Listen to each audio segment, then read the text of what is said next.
SSP बनाना, SSP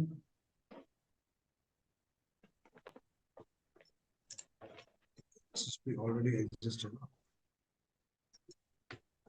ये already item SSP इसमें है। ये देखिए, चौथे नंबर पर एसएसपी है इसमें, इसीलिए सिस्टम एक्सेप्ट नहीं कर रहा था। तो मैंने एसएसपी के आगे 1 और 2 ऐड करके दोबारा से आइटम इसको ऐड कर दे रहा हूँ।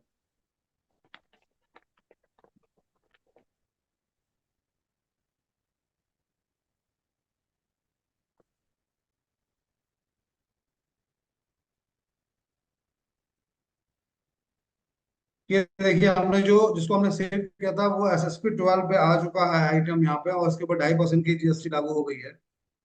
इसके बाद में हम मर्चेंडाइज के असाइन आइटम पे जाएंगे।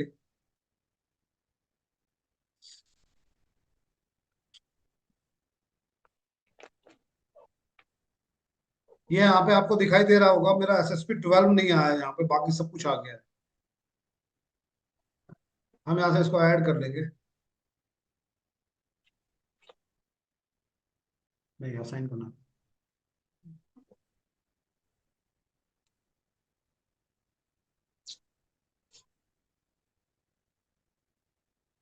ये यहाँ पर देखिए, ये आ गया है इसमें। असाइन में हम जब जाते हैं, असान आइटम में जाने के बाद में हम यहाँ पे प्लस करेंगे तो ये यहाँ पे आ जाएगा। आप यहाँ पे एक टिक मार्क करेंगे। एसएसपी 12 है आपका, डेसिमल वैल्यू 2 है, लेकिन चूंकि इसमें जीएसटी है, और जहां पर भी जीएसटी या इस तरह की डीलिंग्स होंगी तो वहां पे मुझे जो वैल्यू चाहिए वो 5 डेसिमल वैल्यू तक मुझे चाहिए इसमें। तो मेरी आप लोगों से रिक्वेस्ट है कि जहां पर भी डेसिमल वैल्यू आएगी वो आप 5 तक रखिए, और इसको सेव कर दीजिए यहाँ पर।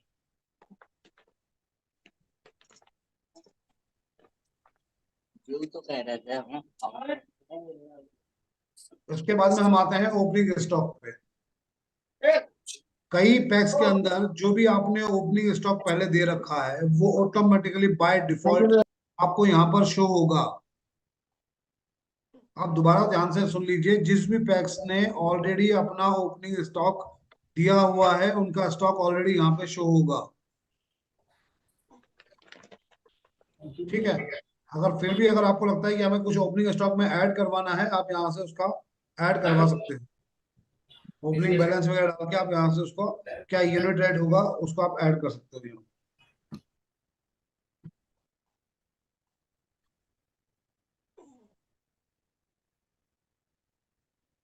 अब आते हैं हम सेल रेट पे। मैंने आपको बताया था कि जब भी आप परचेस करेंगे, कोई भी परचेस होने के बाद में आपको इस सेगमेंट पे आके हर बार यहाँ पे आपको अपनी सेल रेट डिफाइन करनी होगी। जैसे ये देखिए, यहाँ पे डीएपी खरीदी गई थी जिसका पीओ नंबर 1 था, 10/4 में 200 क्वांटिटी परचेस की गई थी, लेकिन उसका सेल रेट डिफाइन नहीं किया गया है। इस वजह से जब भी हम डीएपी को सेल करेंगे वो हमारे स्टॉक में नहीं दिखाई देगा। क्यों नहीं दिखाई देगा? क्योंकि हमने इसका, इस स्टॉक का ये क्वांटिटी शो नहीं होगी वहां पर, क्योंकि हमने इसका स्टॉक का हमने सेल रेट डिफाइन नहीं किया है। अभी जब मैं आपको एंट्री बताऊंगा परचेस की, उस टाइम पे मैं आपको ये चीज बताऊंगा कि हम इसमें सेल रेट कैसे डिफाइन करते हैं। सेल रेट से पहले हमें रिक्वायरमेंट होगी, हम जब आइटम खरीदते हैं तो हमें एक सप्लायर की आवश्यकता होती है। जहां तक अपने यहाँ पे है तो मध्य प्रदेश जो फर्टिलाइजर के लिए जो है वो डीएमओ सप्लाई करते हैं हमारे पास में। तो हम यहाँ पे कर देते हैं डीएमओ भिंड। इनका एड्रेस डाल दीजिए,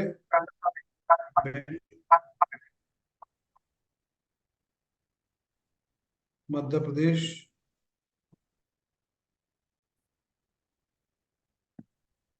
गोरख सप्लायर असाइन। ये क्योंकि ये डेमो साइट है, इस वजह से इसमें ये डमी फील्ड हमने फाइल किए हैं पूरे। आप लोग ऐसा मत कीजिएगा कि हमें हमने आपको बता देता हूँ। आप लोग अपने हिसाब से जो सही फिगर है आप वही डालेंगे वहां।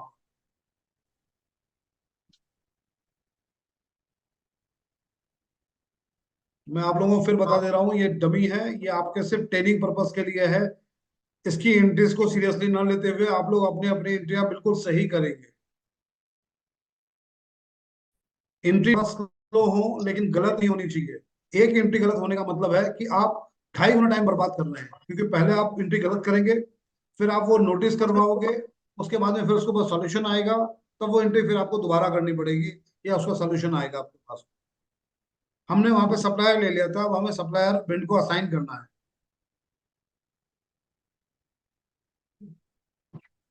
जब हम यहाँ पर आएंगे, देखिए आपको यहाँ पे डीएमओ भिंड नहीं दिखाई दे रहा कहीं भी। हम यहाँ पे प्लस मार्क पे जाएंगे, डीएमओ भिंड को हम क्लिक कर देंगे। यदि आपके पास में डीएमओ भिंड से किसी का कांटेक्ट पर्सन का नाम और नंबर है, आप डाल सकते हैं। नहीं है, आप इसको छोड़ सकते हैं, जरूरी नहीं है ये फील्ड। सेव करते ही ये फील्ड आपका यहाँ पे शो होने लगेगा।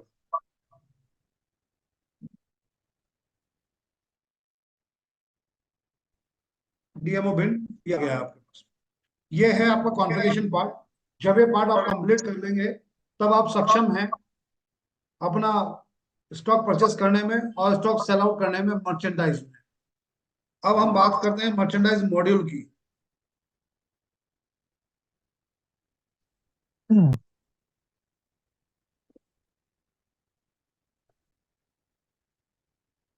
मर्चेंडाइज मॉड्यूल में जब हम परचेस पे जाएंगे,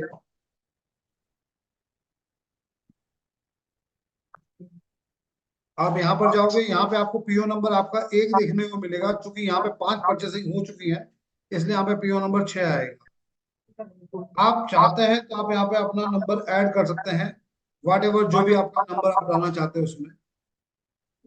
आप लोग जो परचेसिंग करते हैं, आपकी परमिट नंबर होता है, उस परमिट नंबर को आप लोग डिफाइंड पीओ में डाल सकते हो। इसका फायदा यह है कि कल जब आप ट्रैक करते हो, आपको मिलान करना होगा, वो आपको आसानी रहेगी कि मेरे इस परमिट पे इतनी क्वांटिटी आई थी। मैं डीएमओ ले रहा हूँ यहाँ पर, सप्लाई कॉन्टेक्ट नंबर होगा, वो अपने आप यहाँ पर आ जाएगा। ये है फर्टिलाइजर में आ रहे हैं, कैटेगरी में हमें क्या लेना है, फर्टिलाइजर SSP 12। अब जो क्वांटिटी आपके आई होंगे आप डाल देंगे, इनका यूनिट रेट डालेंगे।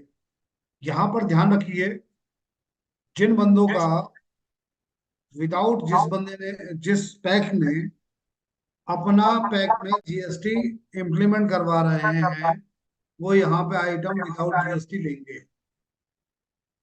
ये यूनिट रेट है, यहाँ पर आप विदाउट जीएसटी रेट लेंगे। मान लीजिए मैंने यहाँ पे 243 रुपीज दिया, ये अमाउंट कैलकुलेट हो गया 12 के ऊपर। अगर हमें कोई आगे की आवश्यकता है तो आप डाल सकते हैं, अन्यथा नहीं। ये क्रेडिट होगा आपका फुल पेमेंट। अगर आपके पास में कोई एडिशनल चार्जेस उसमें लागू होते हैं, जैसे कि ढुलाई या कोई और चार्जेस आप ऐड करना चाहते हैं, तो यहाँ से आप ऐड कर सकते हो। बट मुझे नहीं लगता कि पूरे भिंड डिस्ट्रिक्ट में एडिशनल चार्जेस फर्टिलाइजर पे कुछ इंप्लीमेंट होते होंगे। हम इसको यहाँ से सेव कर देंगे।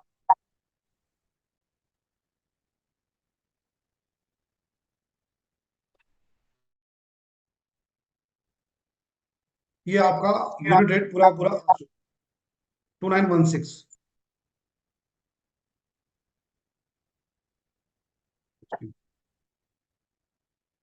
ठीक है, इसको हम यहाँ पे कंफर्म कर देंगे।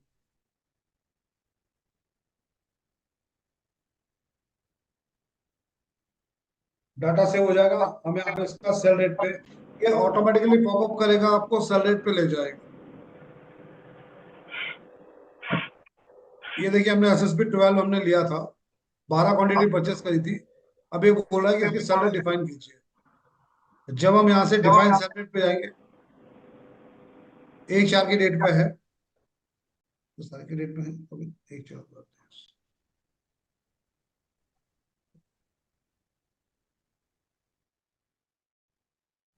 हैं।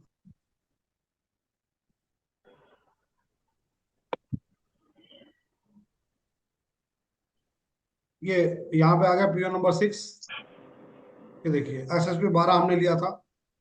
अब यहाँ पर आपको डालना पड़ेगा कि इसमें आपको कितने रेट पे आप इसको सेल आउट कर रहे हो। बाकी इसका वो जो 2.5% वैल्यू है, वो अपने आप कैलकुलेट कर लेगा यहाँ पर। मान के चलिए कि हम इसको बेचते हैं 266.50 पैसे, बाकी चीजें वो अपने आप कैलकुलेट कर लेगा कि ये 10 रुपए सोसाइटी मार्जिन है। जी, ये आपका 2.5% इसका SGST और GST है। इसको हम यहाँ पर सेव कर देंगे।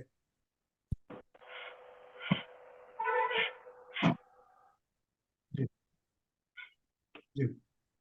हाँ बस आप यहाँ पर हम इसको सेव कर देंगे, और हम इसके बाद में हम इसको सेल करने के लिए एप्लीकेबल है।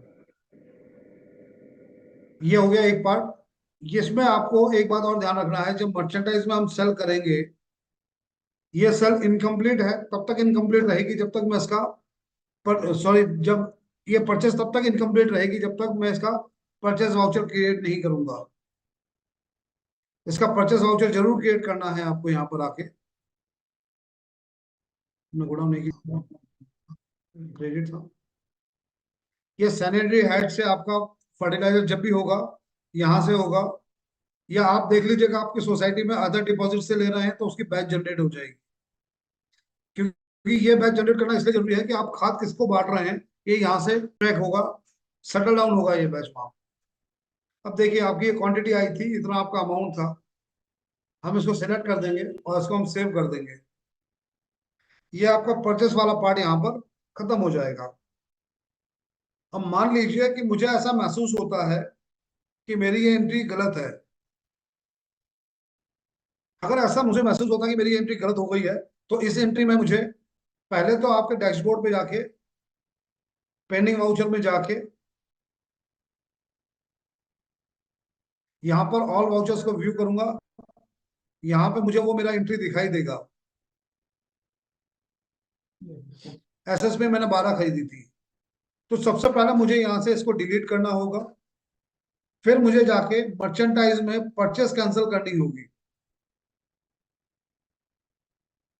ध्यान रखिए, वहां से डिलीट करने के बाद में मर्चेंट परचेस कैंसिल करने के लिए यहाँ आना होगा आपको। इसको जब आप क्लिक करेंगे, परचेस सप्लायर नेम आपका डीएमओ भिंड, फर्टिलाइजर आइटम का नेम अपने आप आ जाएगा इसमें। आपका पीओ नंबर, चूंकि मैंने वहां से कैंसिल नहीं किया है इसलिए पीओ नंबर शो नहीं हो रहा है, अदरवाइज वो पीओ नंबर यहाँ पे आपको शो होगा, 6 नंबर। आइटम यहाँ आपको डिस्प्ले हो जाएगा, उसके नीचे आप यहाँ डाल दीजिए कैंसिल, और इसको सेव कर देंगे। वो परचेस आपकी ऑटोमेटिकली कैंसिल हो जाएगी। सिमिलर कंडीशन पे हम आते हैं मर्चेंडाइज मॉड्यूल में, सेल्स वाले पार्ट पे। सर 1 मिनट। जी मैम। हाँ जी। क्योंकि ये इशू कई बार आया है, आप एक बार ना पैक्स ऑफिस जो भी अभी कनेक्टेड है उनसे कह सकते हैं कि वो कहीं नोट डाउन कर लें इसको, क्योंकि ये एक ऐसा इशू है जो फ्रीक्वेंटली रेज हुआ है वॉर रूम में। जी मैम, नोट कर रहे हैं। हाँ जी, ठीक है। अभी जो भी एक्सप्लेन किया जाता है, जहाँ भी आपको ऐसा लगता है कि ये इशू आपके साथ भी आया था, उसे आप नोट कर लें। हो सकता है आपका इशू रिजॉल्व हो गया हो, लेकिन जब इशू ग्रुप में भी डिस्कस होते हैं, व्हाट्सएप ग्रुप पे चलता है, तो एटलीस्ट आप बता पाएंगे अपने एंड से, आप भी बता सकते हैं, यानी आप भी एक सपोर्ट की तरह वर्क कर सकते हैं। और आगे भी आपके लिए ये इस तरह की चीजें जो है वो काम ही आएंगी, क्योंकि आरपी पे आपको ही वर्क करना है। अच्छा, मुझे स्क्रीन नहीं दिख रही है और बाकी सबको तो दिख रहा है ना? जी देखिए, विजुअल है। ठीक है, ठीक है। हम आपको आई नहीं डोंट नो दिखाई दे if रही है। मेरे एंड पे कोई इशू है। जी, तो कंटिन्यू करें। जी हाँ जी, सर। करिए, कंटिन्यू करिए। जी, अब हम बात करेंगे सेल में, मर्चेंटाइज सेल पे। मर्चेंडाइज सेल में हम दो तरीके से सेल आउट करते हैं। एक तो मेंबर के लिए, जो हमारी सोसाइटी के मेंबर्स हैं। कई बार हम उन मेंबर्स को भी सेल करते हैं जो हमारे पास में मेंबर्स नहीं है। जैसे कि एक सोसाइटी ने खाद ले लिया, उसके पास में खाद अवेलेबल है। क्योंकि ये एक ब्रांच के अंदर का मसला होता है, तो ब्रांच मैनेजर क्या करते हैं, बोलते हैं ठीक है यार, एक काम करो, आप दूसरी सोसाइटी को भी दे दीजिए। तो आप ग्राउंड में तो मैनेज कर लेते हो, बट सॉफ्टवेयर पे आपको उनको सेल करना पड़ेगा टू नॉन मेंबर में। तो जब हम यहाँ पे इसको सेल करेंगे तो हम यहाँ पे किसी भी मेंबर का एक नाम डाल देंगे। ये डेमो है, मैं इसमें डेमो में किसी का भी नाम ले ले रहा हूँ।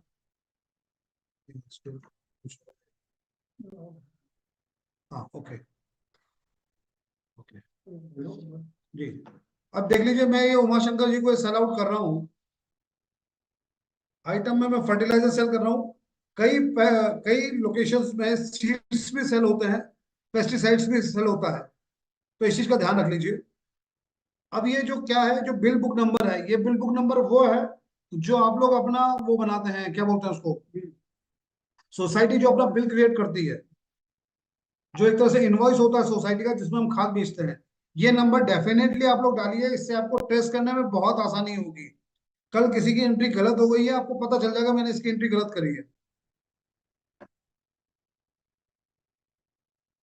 ये आपका बिल डेट हो जाएगा, और ये आपका, यहां से हम आ जाएंगे आइटम ऐड करने पे, हमें क्या क्या आइटम देना है।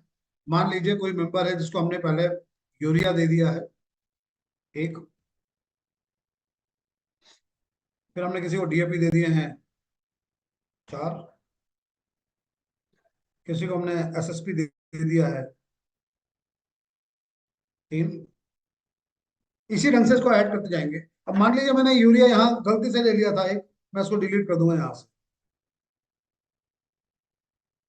पेमेंट मेथड, यहाँ पे एक चीज का ध्यान रखिए, पेमेंट मेथड यहाँ पर आपको क्रेडिट लेना है। अगर आपके पास में क्रेडिट में अगर आप सेल आउट कर रहे हो, आप उसको यहाँ पे क्रेडिट लोगे। इसके अलावा कई सोसाइटीज ऐसी हैं जो अपने पास में चार्जेस अप्लाई करती हैं, बिल्डिंग फंड चार्जेस अप्लाई करती है, कोई और चार्ज अप्लाई करती है, उसको आप यहाँ पे ऐड कर सकते हो। यहाँ पे आता है main part, account type. Account type में हम इसको लोन में डायरेक्टली डिस्बर्समेंट करेंगे। जब हम लोन पे जाएंगे तो अगर मेंबर हमारे पास में है तो उसका यहाँ पे लोन अकाउंट आ जाता है रबी और खरीफ का। रबी और खरीफ के अकाउंट से हम उसको डायरेक्टली यहाँ पे क्लिक करेंगे। जैसे हम उसके अकाउंट पे यहाँ पे क्लिक करेंगे, कंफर्म करेंगे, इसका सेल्फ वाउचर बनाएंगे, वो लोन इंडियो के नाम पे चला जाता है। यहाँ पे ध्यान से सुनिए, जिस मेंबर का अकाउंट में लिमिट बनी हुई होती है और जो जिसकी एलिजिबिलिटी बन, उस मेंबर का लोन यहाँ से वाउचर सेव करते ही उस मेंबर के नाम पे लोन चला जाता है। लेकिन कई मेंबर्स ऐसे आपके पास में आएंगे जिनकी यहाँ पे एलिजिबिलिटी नहीं बनेगी, जीरो होगा, अकाउंट शो नहीं हो रहा है। ऐसे केसेस में आप उस मेंबर को कार्ड पेमेंट करेंगे। जिस मेंबर का लोन से हो जाता है, अच्छी बात है, नहीं हो रहा है, ये आपका साइड स्टेप है, ये आपका अल्टरनेटिव ऑप्शन है जिससे कि आपका काम ना रुके, आप उसको कार्ड पेमेंट करके पेमेंट कर सकते हैं। अब यहाँ पे बात आती है रेफरेंस नंबर की, तो रेफरेंस नंबर आप कुछ भी डाल दीजिए, 1234। हम इसको कंफर्म कर देंगे। जैसे ही हम इसको कंफर्म करेंगे, ये यहाँ पर आपको अमाउंट दिखाई दे रहा है, ये अमाउंट आ गया है।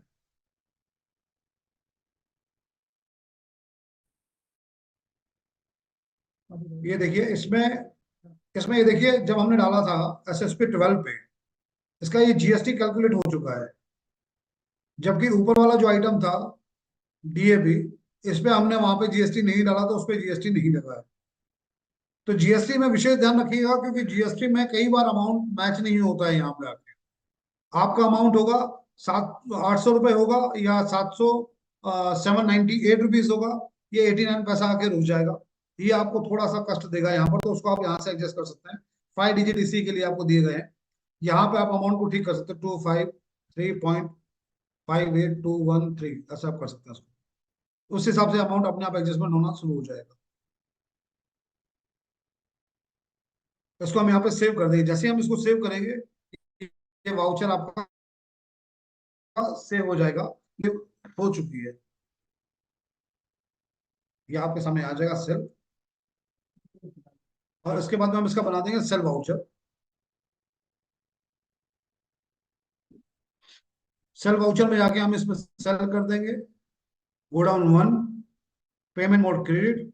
जैसे ही हम क्रेडिट पे जाएंगे, यहाँ पे आपका बैच तैयार हो जाएगा। हम व्यू करेंगे, ये आपके मेंबर का ये बिल बना था, इसको हम ले लेंगे और इसको हम कर देंगे सेव। ये यहाँ पे आपकी सेल की कार्रवाई खत्म हो गई है। लेकिन कार्ड जिसका यहाँ पर लोन होगा, यहाँ से उसके नाम पे लोन चला जाएगा, लेकिन जिसका हमने कार्ड पेमेंट किया है उसके नाम पर ये लोन नहीं गया है। यहाँ पर आपको एक एंट्री और करनी पड़ेगी। आप लोन में जाएंगे,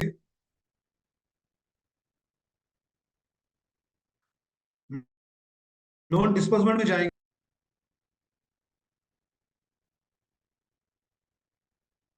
लोन डिस्बर्समेंट के बाद में मैंने ये उमा शंकर जी का डाला था, खाद उनके लिए परचेसिंग करवाई थी।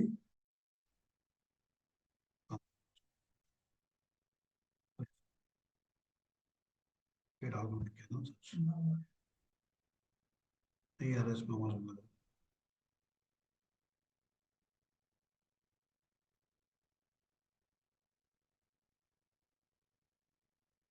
बस किसके नाम पे लोन दिया था? सर किसके नाम पे दिया था, क्या है उमा शंकर?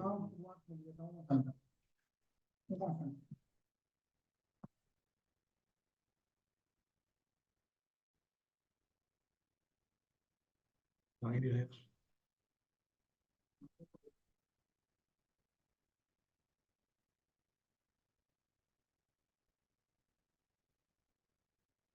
फर्स्ट टाइम में देखूंगा।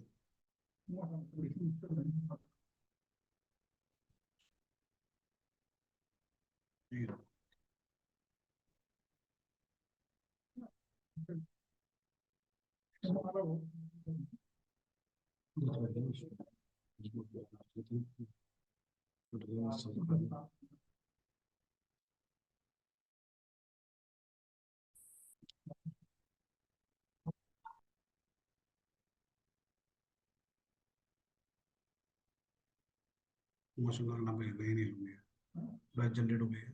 एक सेकंड। तो वहीं से बेस्ट, तो वहीं से है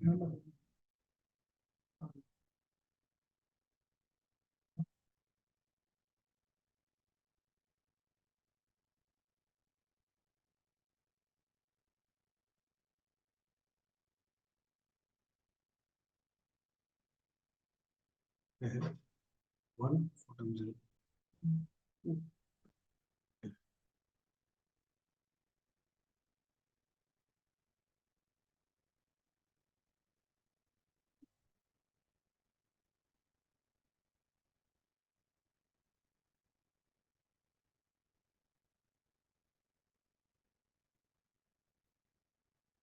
नॉर्मल केसीसी। आप लोग ध्यान रखेंगे कि मेरे यहाँ पे ये नॉर्मल केसीसी है, डेमो है। आपके यहाँ पे रबी और खरीफ का होगा, तो उसके हिसाब से आप इसको कीजिएगा। जैसे ही मैं इसको ट्रांसफर बैच यहाँ पे क्लिक करूंगा, मुझे ये 6000 वाली एंट्री जो मैंने वहां की थी वो मुझे यहाँ रिफ्लेक्ट होगी। जैसे ही मैं इसको क्लिक करूंगा, यहाँ पे इसका बैच आईडी आ जाएगा और मैं इसको व्यू कर दूंगा। इसमें उमाशंकर जी नहीं आ रहे हैं। अगर इसमें नाम आता है तो जैसे हम लोन डिस्पर्स करते हैं सिमिलर टाइप में हम यहाँ पे इसका डिस्बर्समेंट कर देंगे और इसको हम सेव कर देंगे, वेरीफाई एंड कंफर्म करेंगे और उसको सेव कर देंगे। तो जो आपका फर्टिलाइजर का लोन है उस पर्टिकुलर मेंबर के नाम पे वो लोन चला जाएगा। आपकी एंट्री यहाँ पे क्लोज हो जाएगी यदि ये कार्ड पेमेंट है तो। अदरवाइज आप लोन में सेल वाउचर करेंगे, वहीं से उसके नाम पे लोन चला जाएगा। ये मर्चेंडाइज का पूरा प्रोसीजर है यहाँ तक। अगर इसमें भी अगर आपको लगता है कि मैंने ये सेल गलत किया है तो पेंडिंग वाउचर में जाइए, वहां से आप वाउचर कैंसिल कीजिए। उसके बाद में आइए तो सेल कैंसिल कीजिए। सेल रिटर्न नहीं करना है, जब भी आप करना है आपको सेल कैंसिल करनी है। यहाँ से आप आएंगे यहाँ पे, ये देखिए सेल कैंसिल का इसमें ऑप्शन दे रखा है। आपको लगता है कि वो गलत हो गया है तो आप तब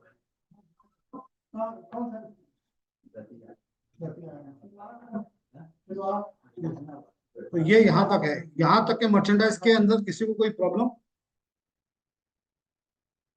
प्रदीप जी, नहीं सर, अभी नहीं है मर्चेंडाइज में किसी को समस्या नहीं है? सर। एक छोटा सा डाउट है, हम लोगों ने पहले पूछा था। जी एक प्लीज पैक्स बताइए। है, अगर वो दूसरी पैक्स को फर्टिलाइजर दे रही है उधार में से, तो सर उसको इसी में कर सकते हैं जैसे अभी अपने नॉन मेंबर्स बताया था, उस तरीके से कर सकते हाँ, हम इसमें जैसे हम जाएंगे ना मर्चेंडाइज में। अब देखिए, हैं? अगर आपने दूसरे पैक्स को मेंबर्स को आपने सेल आउट किया है, आप नन मेंबर में जाएंगे, नन मेंबर में जाएंगे, इसमें डायरेक्टली आप मेंबर का नाम डालिए, मिस्टर राधेश्याम। कोई जरूरी नहीं वो आपकी सोसाइटी का मेंबर है या नहीं, कोई मतलब नहीं उस चीज से। मिस्टर राधेश्याम, ये आपसे नहीं पूछेगा कि आपकी सोसाइटी का, उसका एड्रेस डालिए, उसका गांव डालिए और उसका मोबाइल जो फोन नंबर है फोन नंबर डाल दीजिए। क्या सेल कर रहे हैं सिमिलर, बाकी पूरी आपकी तरीका वही होगा। क्योंकि आप दूसरी सोसाइटी को दे रहे हैं तो वहां से वो सोसाइटी आपको पेमेंट कर रही होगी उसी टाइम पे। और ये आप पैसा लेके अपने डीएमआर अपने खाद वाले फर्टिलाइजर वाले अकाउंट में जमा कर रहे होंगे। मेरे हिसाब से मैक्सिमम एंट्रीज आपकी इस टाइम पे कैश में होती है।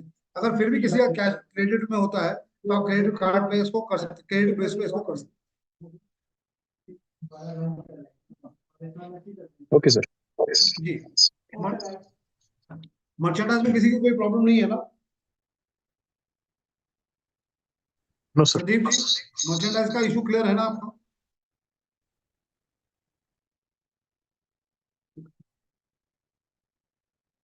सर वॉशरूम गए हैं वो, ये थोड़ी देर में आ रहे हैं। मर्चेंडाइज क्लियर है कि ये डेमो दे दिया गया आपको। हमारे आप जो है अपने टैक्सों को इंटीमेट करिए। ठीक है, अब इसको हम लॉग आउट करते हैं, लॉग आउट।